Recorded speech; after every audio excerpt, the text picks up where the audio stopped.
안녕하십니까. 복잡한 세계 정세를 한눈에 바라보는 시간, 지금 지정학의 창을 열어봅니다. 오늘도 아주 중요한 안보 소식, 특히 이란 관련 소식 보도록 하겠습니다. 지난 목요일이죠. 트럼프 대통령이 우리 특수부대가 이란에 들어갔어 라고 이야기했습니다. 그리고 나서 이틀 후인 지난 토요일, 이란 전역에 동시다발적인 폭발이 일어났습니다. 그중 한 곳은 해군기지 군인 관사 아파트인데요. 그 중에서도 최고층들이 모여 사는 동아파트에 폭발이 일어났습니다. 이란 해군 사령관이 죽은 것으로 판단이 되는데 지금 어떤 상황인지 보도록 하겠고요. 자, 그리고 불량 국가들이죠. 중국과 러시아가 이란이 공격받는 것을 막아주기 위해서인지 함대를 집결시켜서 호르무즈 쪽으로 보내고 있습니다. 스크럼을 짜주겠다 이거겠죠. 참 든든합니다. 누가 누구를 위해 움직이는지 너무 티가 안 나서 오히려 놀랍네요. 자, 어떤 식으로 지금 진행되고 있는지 같이 보도록 하겠습니다. 첫 번째입니다.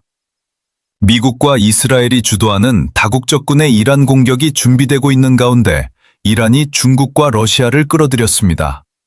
아라비아에 있는 미국 항모전단을 견제하기 위해 중국과 러시아 전투함들이 이란 남부로 집결하고 있어 미국이 이란을 공습할 경우 그들과 우발적 충돌이 발생할 수 있다는 우려가 커지고 있습니다. 이란이 중국, 러시아와 여러 나라 연합 해상훈련을 실시하기로 합의했으며 해상안보벨트로 명명된 이번 훈련이 2주 이내에 이란 근해에서 실시될 것이라고 이란 관영 타스님 통신이 보도했습니다. 이번 훈련은 2019년부터 이란, 중국, 러시아 여러 나라가 해상안보벨트라는 이름으로 실시해온 정례 연합훈련인데요. 올해 8번째인 이번 훈련은 최근 이란 안보 위기에 대응하기 위해 매년 3월, 4월에 진행되는 훈련 일정을 한 달 이상 앞당겨 실시될 예정입니다. 이란은 이 훈련에 앞서 1월 30일부터 호르무즈 해협에서 혁명수비대 해군을 동원해 대대적인 실탄 사격 훈련에 들어갔는데요. 중국과 러시아 역시 인근 해역에 파견한 전력을 이란으로 이동 배치하기 시작했습니다. 중국은 3만 톤급 정보 수집함 야왕 1호를 이란 인근 공해상에 배치했는데요. 이는 위성과 탄도미사일에 대한 추적은 물론 장거리 조기 경보와 전자전 임무까지 수행할 수 있어 미국의 이란 공습이 시작되면 이란에 조기 경보 정보를 제공할 것으로 예상됩니다. 중국은 48차 호위전대로 아덴만에서 작전 중인 영호이형 방공구축함 탕산 영호사A형 호위함, 다칭 903형 군수지원함 타이후를 이란 근해로 보냈는데요. 오신트 소식통들은 이와 별개로 하이난다오에서 영호형 구축함과 영호이형 구축함 여러 척이 중동 배치 임무를 받아 출항했다고 전하고 있습니다. 중국이 이란 근해에 보낸 전투함 가운데 영호이L형 탕산은 카운터 스텔스 능력 부여를 위해 신형 VHF 레이더를 장비한 개량형인데요. 이 역시 이란 남부 해역에서 미국의 스텔스 항공기 접근을 탐지해 이란 측에 조기 경보를 제공하는 역할을 수행할 것으로 예상됩니다. 러시아는 이란 인근 해역에 성능 개량 우달로이급 구축함 마샬 샤포시니코프를 배치해 놓은 상태고 이와 별개로 1월 말 기준 마다가스카르 인근에 있던 스테레고시급 호위함 스토이키를 이란 인근 해역에 배치해 이번 3국 연합훈련에 투입할 방침입니다. 미국의 이란 공습이 초읽기에 들어간 가운데 중국과 러시아가 이란 근해에 전투함을 배치하면서 이란 인근 바다에서의 군사적 긴장감은 더욱 높아지게 됐는데요. 중국과 러시아가 정말 이란 정권을 보호하기 위한 군사적 행동에 나설지 지켜봐야겠습니다.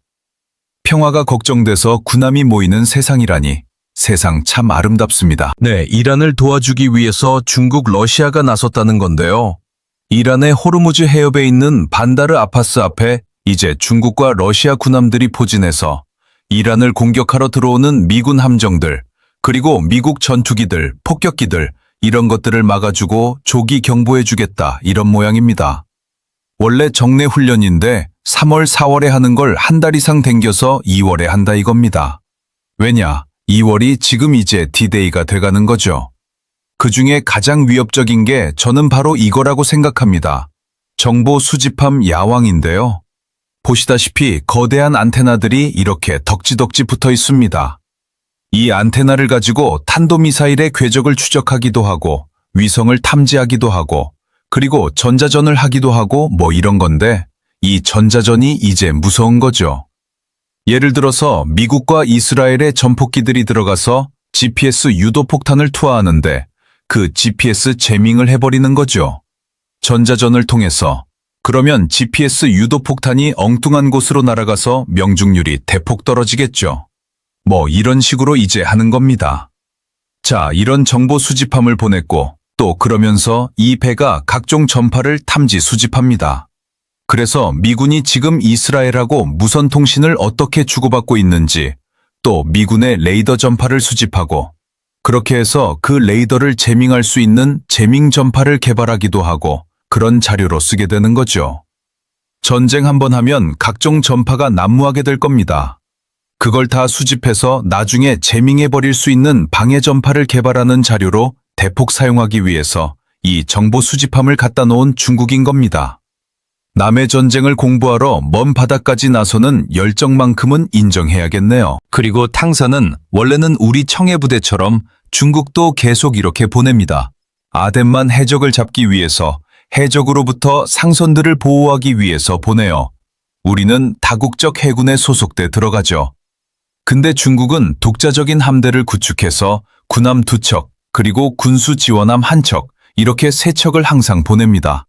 그 중에 지금 이 탕산이 48차 아덴만 작전을 하러 간 부대인데 방공 구축함 탕산, 그리고 호위함 다칭, 이렇게 2척의 전투함과 1척의 군수 지원함까지 이걸 지금 이란 앞에 보내겠다. 아덴만 해적은 나중이고 일단 이란 앞으로 보내서 이란 보호하는 데 사용하겠다는 건데요. 중요한 건 여기 뒤에 안테나가 있습니다.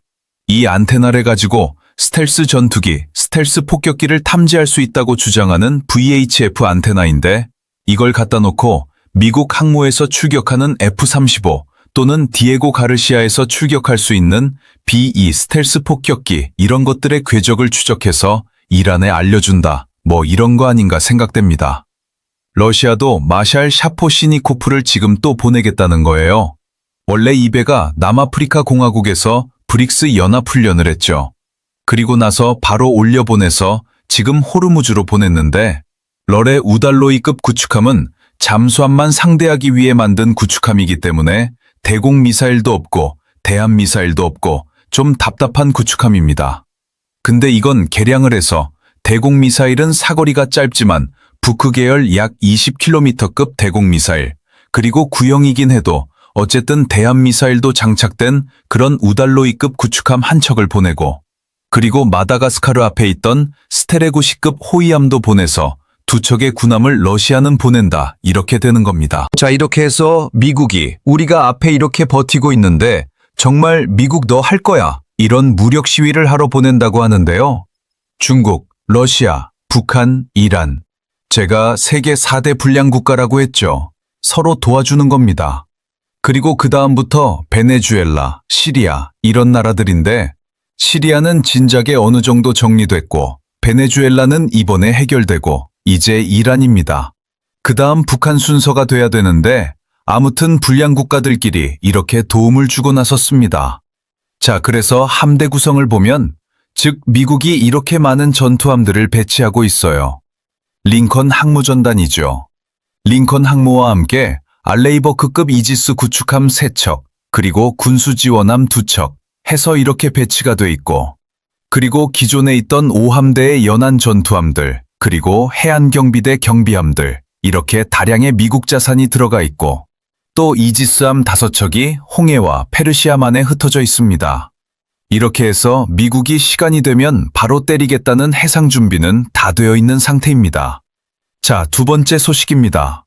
이란이 호르무즈 해협에 대규모 병력을 배치하고 무력 시위 성격의 훈련에 들어간 지난 주말, 이란 혁명수비대 해군 지휘부가 있는 반다르 아파스에서 큰 폭발 사건이 발생했습니다.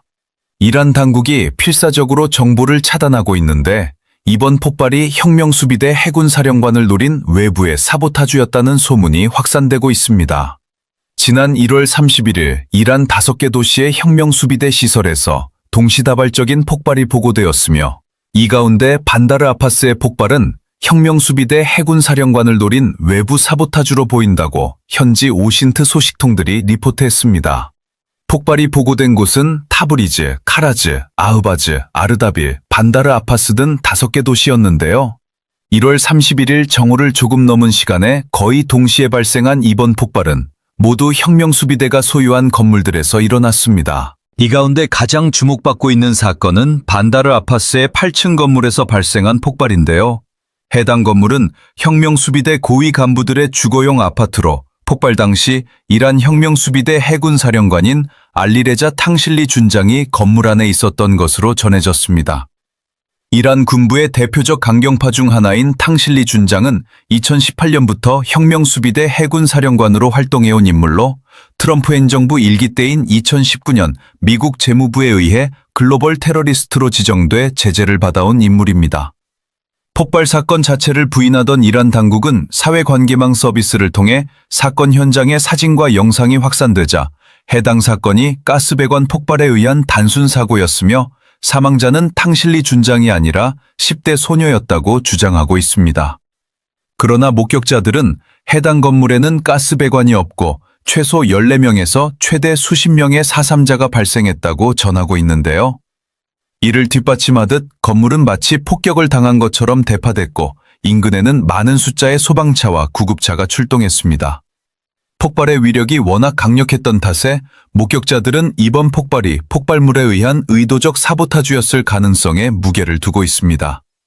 사건 직후 이스라엘 정보당국은 현지 매체들과의 인터뷰를 통해 이번 폭발이 자신들과는 관련이 없다고 밝히고 있지만 미국은 이에 대한 입장을 내지 않고 있습니다. 이와 관련해 도널드 트럼프 미국 대통령은 지난주 목요일 이란에 특수부대가 파견돼 있다고 밝힌 바 있는데요. 트럼프 대통령의 특수부대 파견 발언 직후에 발생한 이번 폭발, 정말 이란 고위 지휘관을 노린 미군 특수부대의 공작이었을지 그 진위에 관심이 쏠리고 있습니다. 우연이 이렇게 자주 겹치면 이제는 우연이라고 믿는 쪽이 더 용감하겠죠? 네, 자, 여기 아파트가 이렇게 폭격을 받은 것처럼 폭발했어요. 보시다시피 테라스 기둥이나 이런 것들이 완전히 무너졌습니다. 고위층들만 있는 군인 아파트인 겁니다.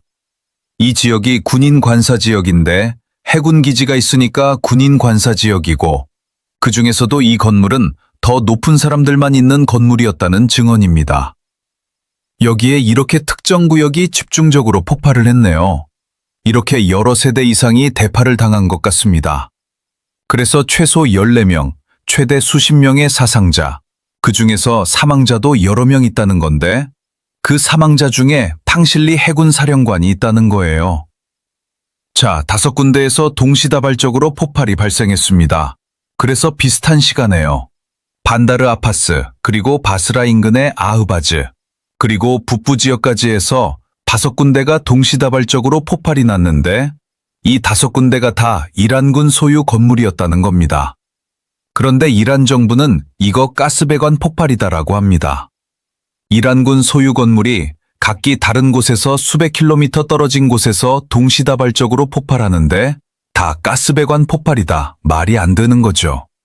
그리고 목격자들이나 인근 주장에 따르면 반다르 아파스 해군 고위층 아파트에는 가스배관 시설이 없다고 주장하는 증언도 있어요. 그래서 가스배관 폭발은 아닌 것 같다, 정황상. 그러면 뭐냐? 사보타주인 거죠. 그래서 이 반다르 아파스 최고층 아파트는 이렇게 철조망도 쳐져 있고 군인 관사 지역이라서 철조망이 아주 높게 쳐져 있네요. 그리고 들어가는 입구도 검문 검색이 심한 곳입니다. 여기가 폭발을 했어요. 그런데 가스병 사고다 아니다 이런 이야기가 나오는데요. 지금 이 사람이 죽은 것으로 소문이 돌고 있습니다. 알리레자 탕실리 준장. 우리 입장에서는 준장 하면 장군 중에서 제일 낮은 사람이 준장이다 이렇게 생각하기 쉬운데요. 이란은 구조가 다릅니다. 이란에서 높은 계급 체계가 다르고 최고위 지휘관들이 준장 계급을 오래 유지하는 경우가 있습니다. 몇 년 전에 죽은 솔레이마니 아시죠? 그 사람은 이란 군부의 핵심 인물 중 하나였고 고위 계급이었습니다. 탕실리는 2018년부터 해군 사령관으로 활동해온 인물입니다. 그래서 우리가 생각하는 준장과 동일선상에서 단순 비교하기는 어렵고 위상이 굉장히 높습니다. 그래서 이 사람이 죽은 것으로 판단된다는 거예요. 그런데 이게 시기가 교묘한 것이 트럼프 대통령이 우리 특수부대들이 이란에 들어갔어라고 지난 목요일 이야기했는데 그 발언 직후 이틀 후에 이란에서 5군데 동시다발적인 폭발이 일어나고 그 폭발 중 하나가 해군 사령관과 관련돼 있다는 점입니다. 지금 미 항모가 들어가게 되니까 이란 해군이 미 항모를 상대한다고 자기네들도 항공모함 비슷한 것들을 내놓고 있지 않습니까? 그런 상황에서 이란 해군의 최고 지휘관을 제거해버린 듯한 상황이 연출된 겁니다. 네, 미국이 점점 현실적으로 그리고 어떤 입장에서는 공포스럽게 진행을 해나가고 있는 것 같습니다. 디데이가 언제일지 계속 저희가 판단하고 분석 연구해서 알려드리도록 하겠고 누구보다도 빨리 정확하게 알려드리겠습니다. 마치겠습니다. 지금까지 지정학의 창이었습니다. 세계는 계속 움직이고 우리는 그 흐름을 읽어야 합니다. 시청해 주셔서 감사합니다.